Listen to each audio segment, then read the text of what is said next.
Hello students, welcome to the अग्निज online classes. और आज की क्लास में हम आगे बढ़ाएंगे क्लास 12th अकाउंटिंग का chapter accounting for partnership firms fundamentals. So students, इस चैप्टर का इंट्रोडक्शन हमने पिछली क्लास में किया था, पार्टनरशिप का मतलब समझा था। अब हम समझने वाले हैं नेचर ऑफ पार्टनरशिप। तो स्टूडेंट्स, बहुत ही छोटा टॉपिक है, नेचर ऑफ पार्टनरशिप क्या होता है।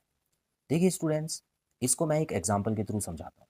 देखिए, अकाउंट्स आपने 11th क्लास में जब पढ़ी थी तो आपको बताया गया था कि कोई भी जो ओनर होता है, जो भी ओनर होता है स्टूडेंट्स बिजनेस का, वो उस बिजनेस से अलग होता है। ठीक है, बिजनेस फर्म से अलग होता है।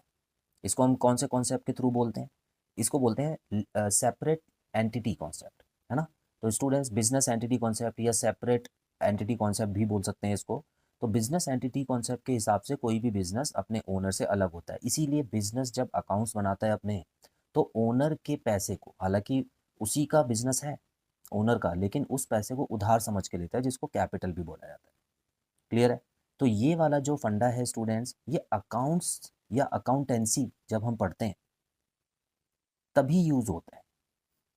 लेकिन अगर हम वहाँ पे, अगर इसको हम लीगल पॉइंट ऑफ व्यू से देखने लग जाए, मान लेते हैं कि अगर कोई ओनर है, वो कोई गलत काम कर रहा है, कोई गलत बिजनेस चला रहा है, तो उसमें अगर उसके ऊपर केस होता है तो वो ये नहीं बोल सकता कि मैं तो अलग एंटिटी हूँ भाई, मुझे आप क्यों गिरफ्तार कर रहे हैं, मेरे ऊपर क्यों केस चला रहे हैं, मेरे बिजनेस के ऊपर केस चलाइए ना। तो ऐसा नहीं हो सकता।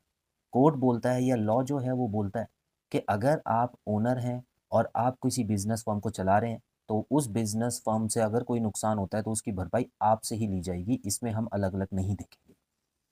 कानून बोलता है कि अलग अलग नहीं देखेंगे, अकाउंट्स बोलता है कि अलग अलग देखेंगे। बस इतना कॉन्सेप्ट आपको समझ लेना। क्लियर है स्टूडेंट्स? तो आइए, यही नेचर ऑफ पार्टनरशिप है।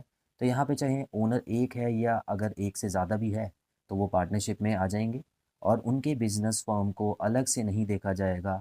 बिल्कुल वैसे ही देखा जाएगा जैसे ओनर जो जो गलतियाँ करेगा वही बिजनेस फर्म के हिसाब से माना जाएगा।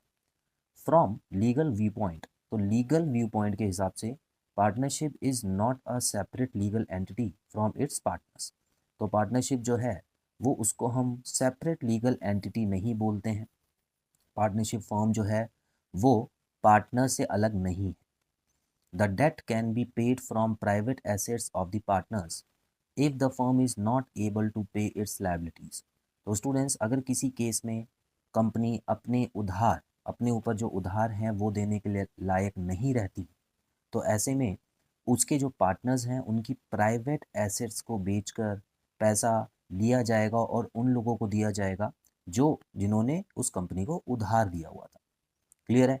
तो ये भी बताते हैं कि लीगल जो व्यू पॉइंट के हिसाब से अगर हम देखें, तो कोर्ट सीधा ऑर्डर करेगा कि आपकी जो पर्सनल एसेट्स हैं, मतलब आपकी कार है, आपका घर है, उसको हम बेच के लोगों का पैसा लौटाएंगे।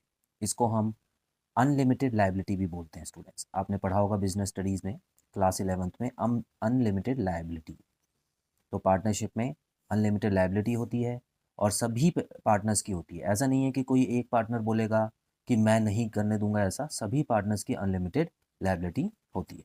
तो स्टूडेंट्स, बहुत ही बेसिक सा पॉइंट था, आई होप आपको क्लियर हुआ होगा। तो बहुत जल्द मिलते हैं अगली क्लास में। Till then, bye bye.